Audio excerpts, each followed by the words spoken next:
Hello, happy International Women's Day. Today I'd like to share a couple of books that I have read and haven't read that is kind of about this theme of women forgotten in history, and I am really kind of in that mode of mind because I'm currently reading Cleopatra on my Kindle by Saara El-Arifi. She is kind of doing a retelling of a very famous woman, but in a different perspective, because so much of Cleopatra's stories are told from the eyes of men, and so this is kind of like a way to redeem some of that, which I think is quite wonderful.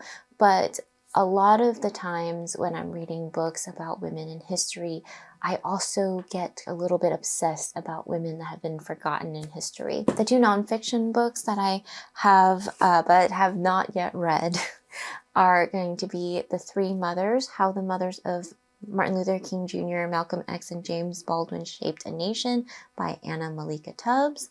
And of course, I have The Immortal Life of Henrietta Lacks, which is a book that I'm reading this month, probably near the end of the month. Both of these books are about real women in history that have pretty much been forgotten about and how much they influence the world that we live in today. And then I have two books that are about real historical women, but it's more of a fictional telling of them.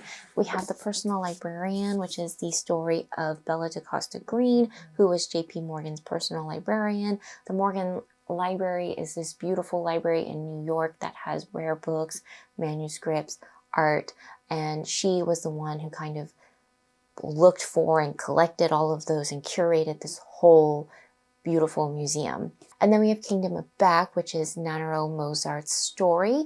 Wolfgang Amadeus Mozart's sister.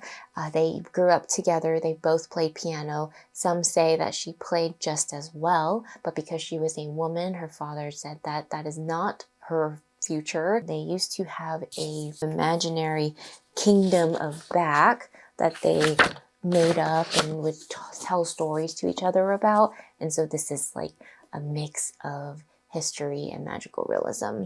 I hope that this might have inspired you to read some of these books. If you have any other examples of this theme, I would love to know. It's something that I am just a little bit obsessed with.